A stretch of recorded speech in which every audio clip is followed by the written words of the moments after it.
Vamos fazer contato com o consultor sindical e assessor do Fórum das Centrais Sindicais, também ex-diretor técnico do Diese, Clemente Ganslúcio. Bom dia, Clemente. Bom dia, Glauco. Bom dia, ouvintes da Rádio Brasil Atual.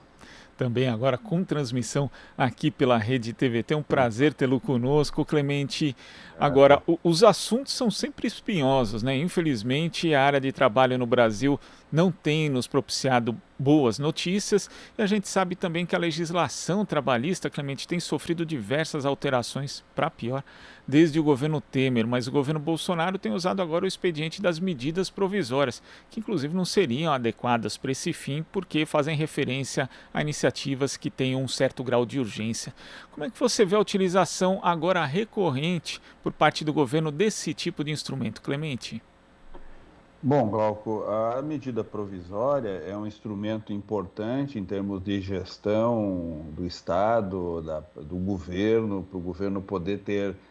capacidade de atuação imediata para assuntos que têm urgência, portanto, para fenômenos, eventos, uma crise ambiental, uma catástrofe, algum tipo de doença que exige um tempo, uma intervenção muito rápida em uma determinada comunidade ou região, algum tipo de crise econômica, social que exige uma intervenção do Estado muito rápida. Esse tipo de instrumento, portanto, ele é muito importante. Entretanto, ele requer a urgência, como eu disse, a relevância, ou seja, precisa ser um assunto urgente, um assunto que tem relevância e um assunto que, portanto, precisa de uma intervenção do Estado muito rápida. Entretanto, no governo Bolsonaro, esse instrumento vem sendo usado de maneira recorrente como uma forma quase do governo governar por decreto, porque no caso da medida provisória, na medida que o governo a enuncia e apresenta, portanto, lança uma medida provisória, encaminha essa medida provisória para o Congresso Nacional, naquele mesmo ato, na medida em que ele imediatamente publica essa medida no veículo de comunicação oficial, no Diário Oficial, portanto, no mesmo dia em que ele assina, ele publica essa medida, ela passa a ter eficácia, portanto, ela passa a valer aquela regra, aquela norma, aquele procedimento, aquela aplicação de recurso, passa a valer imediatamente, sem, portanto, ter sido feito o debate no Congresso, a análise pelo Parlamento, que é a casa que deve aprovar mudanças ou iniciativas de criação de regras, procedimentos e alocação de recursos.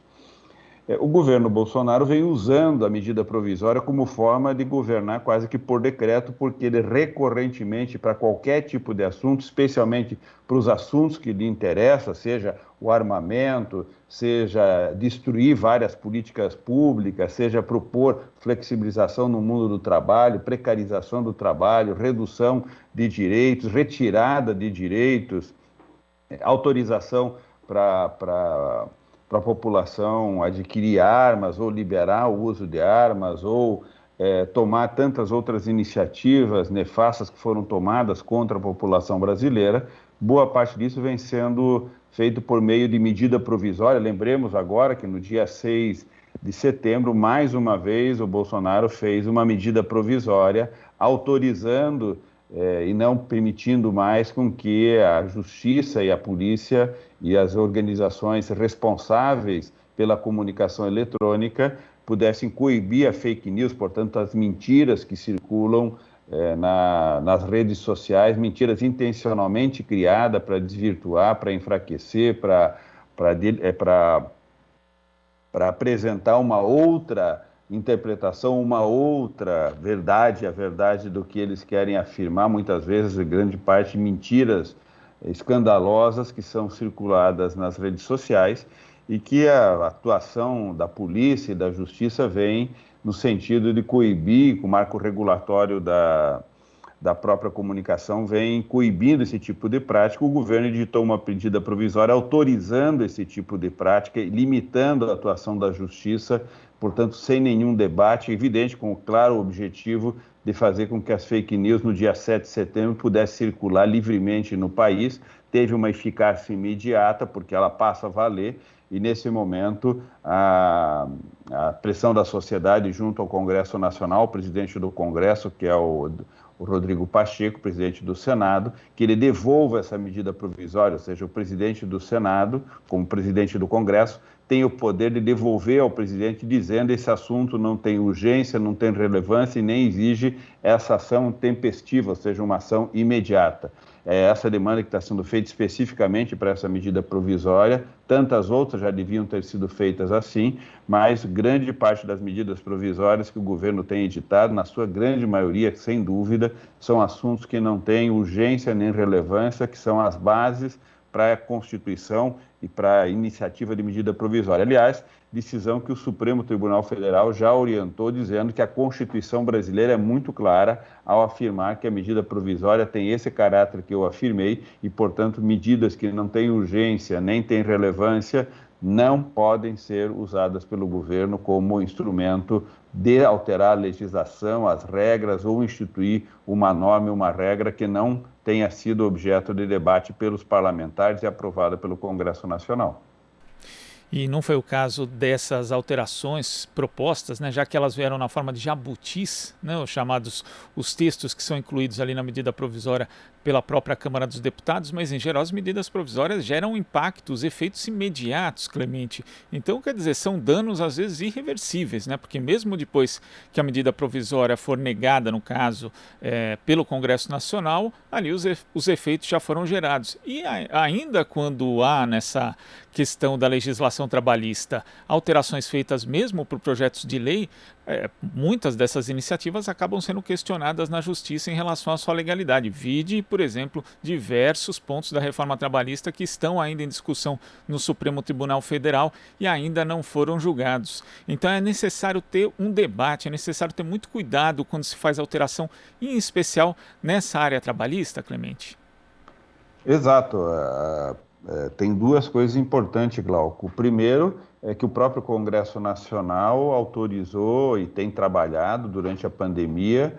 a recepção das medidas provisórias voltadas para o enfrentamento da pandemia, inclusive o Congresso trabalhando com celeridade, tentando aprovar rapidamente as medidas provisórias que, de fato, precisam ser feitas para o encaminhamento e para o enfrentamento da pandemia. Entretanto, o governo tomou outras iniciativas, vem tomando ao longo dos anos. Muitas vezes essas medidas provisórias, quando entram no Congresso para serem tratadas, ela tem um prazo de 120 dias. Se em 120 dias ela não for tratada pelo Congresso, ela caduca, portanto, ela perde validade, ela não tem continuidade em termos de sua validade se o Congresso não a aprovar. Entretanto, muitas vezes o governo tem usado a própria medida provisória, por meio da sua base parlamentar, para alterar o conteúdo da medida provisória, ou seja, o governo manda o projeto, a medida provisória com um determinado escopo, com um determinado assunto voltado, por exemplo, foi assim no caso da medida provisória para gerar a proteção dos empregos e dos salários, portanto, um objetivo muito claro e imediato, que era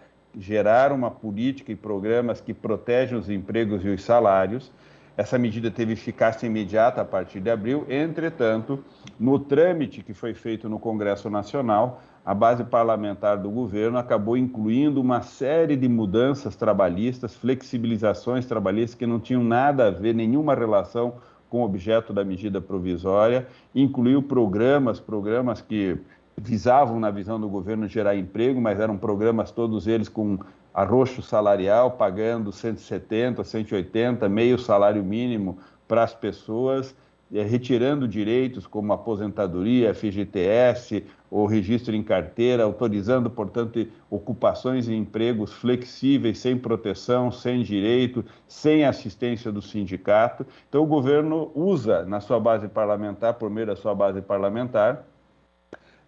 formas de inclusão de assuntos que não têm nada a ver, não tem nenhuma relação com medida provisória. Esses assuntos foram caracterizados como jabutis, portanto, um elemento estranho àquela medida provisória. Também o Supremo já disse que uma medida provisória não pode ter esse tipo de adendo, porque ele fere o princípio da medida provisória, que é ter eficácia imediata sobre um assunto urgente. Esses assuntos que foram colocados, por exemplo, na medida provisória 1045, são assuntos que não têm nenhuma relação com o objeto inicial, inclusive foi objeto de derrubado, a Câmara dos Deputados aprovou essas inclusões, mas o Senado Federal entendeu de forma correta que esses assuntos não poderiam estar incluídos na medida provisória 1045 e o Senado Federal não aprovou essa inclusão, uma decisão correta do Senado. Isso não quer dizer que não sejam necessários programas, medidas, iniciativas para enfrentar o grave problema do desemprego, mas no nosso entendimento isso exige programas que deem às pessoas ocupação com qualidade, geração de emprego imediato, geração de renda, com programas, com medidas, com políticas que enfrente o problema de forma decente no sentido da qualidade do posto de trabalho a ser gerado. Então, essas coisas todas são usadas e são tratadas no âmbito do Congresso com forte pressão e participação do governo, alterando, portanto, o processo legislativo, coisa que o Supremo já disse que não tem validade constitucional, mas muitas vezes o Congresso tem convalidado esse tipo de iniciativa, coisa que altera significativamente o padrão de regulação e de elaboração de leis no Brasil, e, de outro lado, muitas vezes, no caso do mundo do trabalho, medidas que vêm flexibilizando, precarizando, retirando direitos, arrochando os salários, criando muita insegurança para o mundo do trabalho, sempre anunciada para gerar emprego, e nós observamos que a taxa de desemprego tem os maiores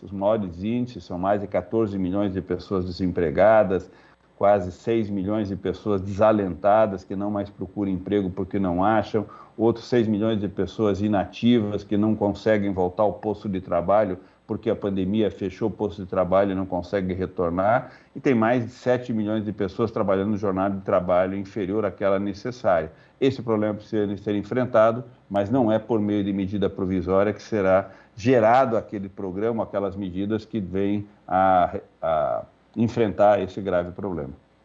E como você mencionou, Clemente, são sempre iniciativas no sentido da retirada de direitos e da precarização do trabalho, com a justificativa de que gerariam empregos. Mas essa cantilena vem sendo aí feita desde o governo Temer, e os resultados, o elevado nível de desocupação no mercado de trabalho brasileiro, mostram que isso não é verdade. Exatamente, exatamente. Como eu disse, a conjunto de políticas que foram promovidas no ponto de vista da regulação do trabalho, sempre flexibilizando, precarizando, retirando direito, com a ideia de que a redução do custo do trabalho, portanto, pagando um menor salário, não tendo a contribuição do FGTS, ou não precisando fazer a contribuição para a Previdência, ou não tendo a obrigação de cumprir os acordos salariais que os sindicatos promovem, as empresas teriam maior facilidade, maior incentivo para gerar empregos. Não é isso que acontece, porque, na prática, o mundo econômico, as empresas só investem se elas tiverem um olhar de futuro no qual a sua produção terá demanda, portanto, terá uma economia que terá capacidade de consumir, o que significam famílias com pessoas empregadas, com renda assegurada, com capacidade de consumo. Na medida em que a economia não tem essa dinâmica, não tem essa virtude positiva de gerar ocupação, de gerar emprego e gerar renda, a economia patina, anda de lado, não gera os empregos, e não é a flexibilização, o arroxo, a retirada de direitos que vai gerar o emprego. Pelo contrário, quando a economia percebe que a queda na renda, a queda da massa salarial inviabiliza um padrão de consumo, as empresas deixam de investir. Sem investir não aumenta a produção, sem aumento de produção não há aumento de emprego, nem há a capacidade das empresas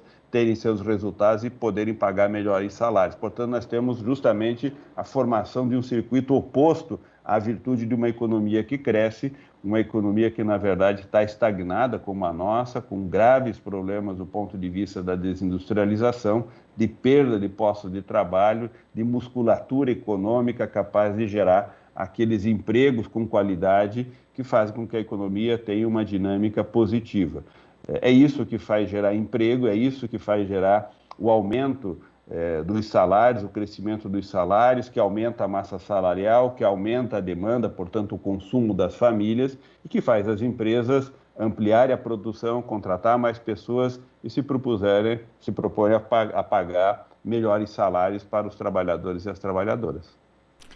Clemente, muito obrigado pela sua participação aqui no Jornal Brasil Atual. Volte sempre.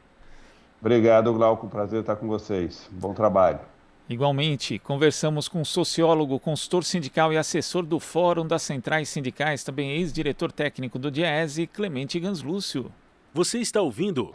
Jornal Brasil Atual. As notícias que os outros não dão.